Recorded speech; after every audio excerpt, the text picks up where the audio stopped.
हमने सुना है, माननीय मंत्री जी ने बताए थे, अपने माननीय प्रधानमंत्री जी से लेकर अपने मध्य प्रदेश के मुखिया माननीय शिवराज सिंह जी भाई साहब ने भी एकात्म पर्व को बहुत महत्व दिया, क्योंकि जब हम सब लोग एकात्म होंगे, एक होंगे, हम सब लोग ये समझेंगे कि हर एक प्राणी के अंदर एक ही आत्मा है। यदि मानव जाति में भगवान ने हम लोगों को मानव होने का यदि कुछ गौरव प्रदान किया है तो हम सब भाई बहन है, भारत देश के वासी है, क्योंकि अपनी भारत देश की जो वेद है, पुराण है, ग्रंथ है, उन सब में यही कहा गया है, अयम निजः परो वेति गणना लघुचेतसा उदारचरिता नाम तु वसुधैव कुटुम्बकम्। हम सब लोग एक परिवार के हैं, पूरी वसुधा जितनी यूनिवर्स है ये पूरा एक फैमिली है। इसी दृष्टि से आज यहाँ पर जन अभियान परिषद द्वारा जो एकात्म पर्व का यहाँ पर आयोजन किया है, और यहाँ आते ही साथ हमें जब पता चल गया एकात्म पर्व में आनंद ही आनंद है, क्योंकि मंच पर विराजमान परम पूजनीय ब्रह्मानंद जी महाराज जी यहाँ पर विराजमान है। इसमें जिसमें आनंद हो, और जो कार्यक्रम के संयोजक जन अभियान परिषद के हमारे प्यारे भैया आनंद जी हैं, जब आनंद ही आनंद हो तो एकात्मता में कहीं कोई कमी नहीं आता। तो हमारे माननीय मंत्री जी का एवं मंच पर विराजमान परम पूजनीय ब्रह्मानंद जी महाराज जी के मैं बहुत स्वागत करती हूँ, अभिनंदन करते हैं, वंदन करते हैं। महाराज जी के चरणों में मैं प्रणाम करती हूँ, क्योंकि हम सब लोग जानते हैं संत महात्माओं के आशीर्वाद के बिना कोई भी काम हम लोग कर ले वो सफल कभी नहीं हो सकता। जिस कार्यक्रम में, जिस कोई भी व्यवस्था में संत महात्माओं का आशीर्वाद होता है वो कार्यक्रम एकदम आनंद की अनुभूति देते हैं। इसीलिए संत जी के चरणों में मैं प्रणाम करती हूँ। और आपने विकास पर्व, जो विकास यात्रा जन अभियान परिषद ने कटनी में चलाए थे, आप उसको पूरा मूर्त रूप दिया है, इसके लिए आपको मैं पुनः प्रणाम करती हूँ।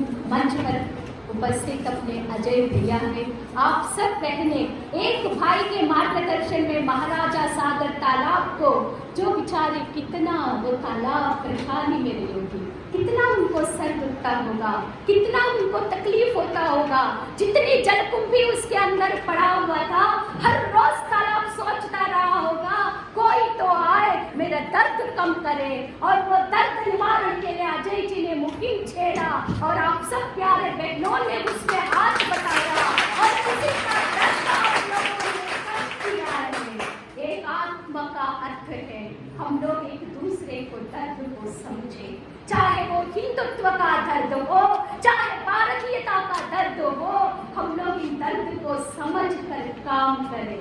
अभी भाई साहब कह रहे थे टेक्नोलॉजी बहुत है, टेक्नोलॉजीज टेक्निक्स बहुत आ गए, लेकिन कई बार वो टेक्निक्स अपनी भारत देश की परंपराओं को और पद्धतियों में कहीं न कहीं वो बाधा डालते हैं। इसीलिए यदि मानव हम लोग जाति में है, ह्यूमन बीइंग है, तो हम लोग अपनी कर्तृत्व से हम लोग कुछ अलग करके दिखा रहे, ये एक अनोखा उदाहरण है। सरकार तो हर जगह पर बहुत बड़ी मशीनें लगाकर साफ सफाई स्वच्छता का काम कर रहे हैं, लेकिन पन्ना जुगल किशोर जी के महाराज जी की कृपा होने के कारण हम लोग स्वस्थ रहते हुए, प्रसन्न रहते हुए, गाते हुए, भजन करते हुए हम लोग अपनी तालाबों को स्वच्छ बना रहे, ये बहुत बड़ी बात है। मैं बहुत आप लोगों को साधुवाद देती हूँ, क्योंकि जो व्यक्ति मेहनत करता है कभी वो बीमार नहीं होता और दूसरों को तंग नहीं करता। जो खुद से मेहनत करते हैं वो हर समय एक अलग मॉडल क्रिएट करने का कोशिश करते हैं। टेक्नोलॉजी हम लोगों को उपयोग करना है, मशीनों का उपयोग हम लोगों को करना है, लेकिन जहाँ जरूरत है, जहाँ आवश्यक है, वहीं पे हम लोगों को करना है। नहीं तो बेरोजगारी भी बढ़ेगी, बेकारी भी बढ़ेगी, विषमता भी बढ़ेगी। इसीलिए हम लोग वो लोग हैं, आज हम लोग आदि शंकराचार्य जी भगवान जी के बारे में बात करने के लिए, उनके पर्व मनाने के लिए यहाँ पर आए हैं। हमको उनका नाम लेने में भी डर लग रहा है। आदि शंकराचार्य जी, भगवान जी का जब याद आता है, ऐसे आप देखिए कितना कम उनकी आवश्यकता है। हाथ में छोटा सा कमंडल, एक डंडा लिए हैं, वस्त्र उतना पहने हैं जो तन को ढक सकते हैं, उससे ज्यादा उनके पास कुछ नहीं है। ऐसे महान व्यक्तित्व के बारे में आज याद करने के लिए हमें मौका दिया जन अभियान परिषद के हमारे आनंद जी ने।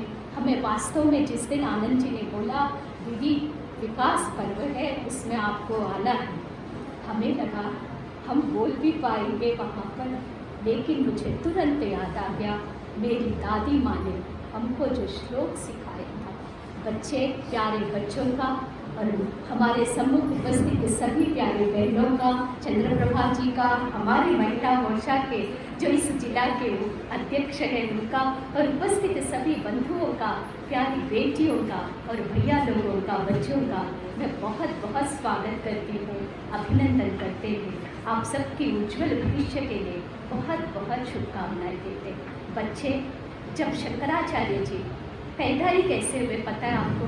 उनकी माँ पिताजी को संतान होते ही नहीं थे। एक दिन शिव भगवान ने उनकी माँ के स्वप्न में आ गए, बोले मैं आपके गर्भ में आने वाला हूँ, लेकिन मैं ज़्यादा दिन नहीं रहूँगा आपके पास, बहुत कम दिनों में मैं वापस आपसे चला जाऊँगा, लेकिन मैं आपके गर्भ में आने वाला हूँ।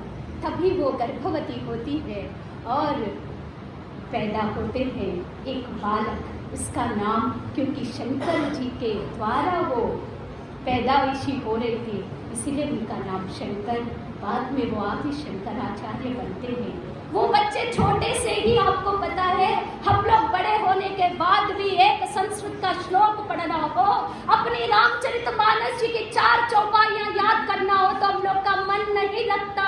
इसीलिए नहीं लगता, आजकल हम लोग मोबाइल नेटवर्क जितना मिल रहा है, हम लोग अपनी मतलब की चीजें देखना प्रारंभ करते हैं।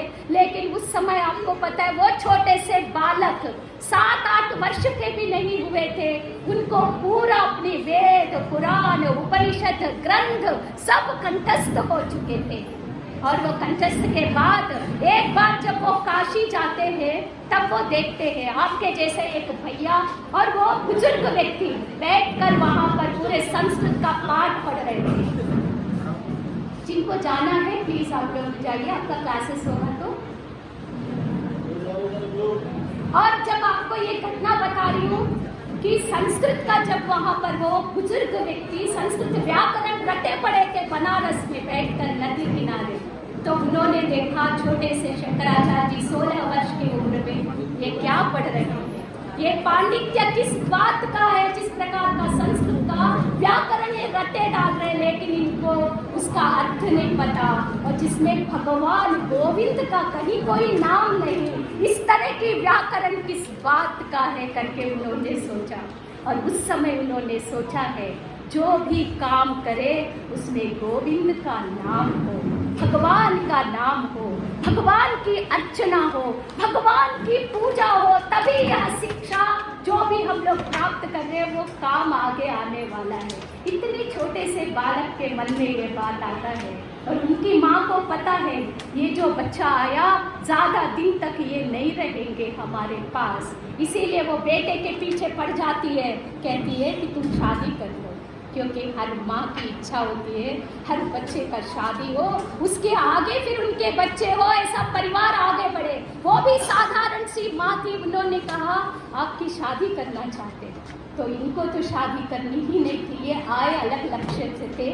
फिर जाके नदी में नहाने लगते हैं, उनकी माँ को नदी के किनारे बुला लेते हैं और वहाँ मगरमच्छ इनका पाँव पकड़ लेता है और उनकी माँ को कहते हैं माँ अब तुम बताओ, तुम मेरी शादी करोगे तो मैं बाहर नहीं आऊँगा, शादी नहीं करोगे तब मैं मगरमच्छ से लड़कर बाहर आऊँगा। इसीलिए बच्चे जीवन में ध्येय रखना बहुत ज़रूरी है, मिशन ओरिएंटेड होना बहुत ज़रूरी है। आपको बनना क्या है, डॉक्टर बनना है, एक्टर बनना है, इंजीनियर बनना है, समाज सेवी बनना है, या बहुत बड़ा देश चलाने वाला नेता बनना है, जो कुछ भी बनना है उसके लिए तैयारी करनी पड़ती है। तब हम लोग 94, 95, 100% अंक लाकर अपने जिले का, अपने माता पिता का नाम रोशन करते। यदि वो बच्चे भी वो शंकर जो छोटे से थे, उनकी माँ की बातों में आकर वो शादी कर लिए होते, होता कुछ और होता, लेकिन ये नहीं होता। इतने वर्ष बाद भी हम लोग शंकराचार्य जी भगवान को याद कर रहे हैं। फिर उनकी माँ बोलती है, बेटा मैं तुम्हारी शादी नहीं करूँगी, बाहर आ जाओ। फिर वो बाहर आते हैं। आप लोगों को पता है, एकात्मता यदि देखा जाए तो शंकराचार्य जी भगवान ने स्थापित किया। वो व्यक्ति केरल में पैदा होते हैं और केरल से 16 से 32 वर्ष के उम्र में पूरा देश का उन्होंने पैदल भ्रमण किया। पैदल क्यों किया? उस समय पर भी व्यवस्थाएं थी। जब अपन पैदल चलते हैं तो आसपास की समस्याएं समझ में आती है और लोगों से ज़्यादा मिल पाते हैं। लोगों के कष्ट दूर करने के लिए वही उपाय मिल जाता है। एरोप्लेन से उड़ के हम लोग चले गए तो नीचे का कोई भी चीज दिखता नहीं है। इसीलिए बच्चे, आप लोग भी अपने घर के आसपास में बहुत सारे ऐसे बच्चे होंगे जो विद्यालय नहीं जा पाते होंगे किसी कारणवश। आप लोग जब पैदल सुबह जब निकलोगे, शाम को निकलोगे, वो भैया बहन आपको दिख जाएंगे, आप उनको मदद कर सकते हो। वो लोग पढ़ने फिर विद्यालय आएंगे, फिर आपके जैसे वो सब भी जैसे छत्रसाल महाराजा कॉलेज में वो सब बच्चे पढ़ेंगे। इसीलिए उन्होंने पदयात्रा करके 4 पीठों का उन्होंने स्थापना किया था, क्योंकि भारत देश में तब अपनी हिंदुत्व बहुत खतरे में था। उनको लगा हिंदुत्व को बचाने के लिए हमें पूरे चारों तरफ, जैसे न्यूज़ का क्या है पता है, नॉर्थ ईस्ट वेस्ट साउथ बोलते ना, उन्होंने उसी टाइम पे चारों दिशाओं में 4 पीठ उन्होंने स्थापित किया। और वो पीठ भी जब स्थापित किए, उसमें जो पूजा करने वाले अर्चक जो होते थे, उन्होंने बद्रीनाथ पीठ में केरल से भिजवा दिया और केरल की तरफ मतलब साउथ में जो पीठ था श्रृंगेरी जगह पर, उधर से दूसरे लोगों को भेजा। इस तरह आपस में पूरी भारत देश को जोड़ने का एक छोटा सा बालक 16 से 32 वर्ष के अंतर इतना बड़ा काम करके देश को लेके चले गए। तब वो ये काम नहीं करते तो अपने भारत देश का क्या होता, ये हम लोगों को सोचने वाली बात है। मैं आपको बता रही थी, आदि शंकराचार्य जी के नाम से हमें याद आया कि मेरी दादी माँ ने मुझे बचपन में एक छोटा सा भजन उन्होंने 72-73 कृतियाँ उन्होंने पूरा लिखा था। उसमें एक था भजन वो कहते थे, सब लोग गोविंद का नाम लेंगे, भगवान का नाम लेंगे, कभी किसी चीज़ की कमी नहीं पड़ेगी। 1-2 श्लोक मैं आपको उनका संस्कृत का आपको बताना चाहती हूँ। उन्होंने कहा था,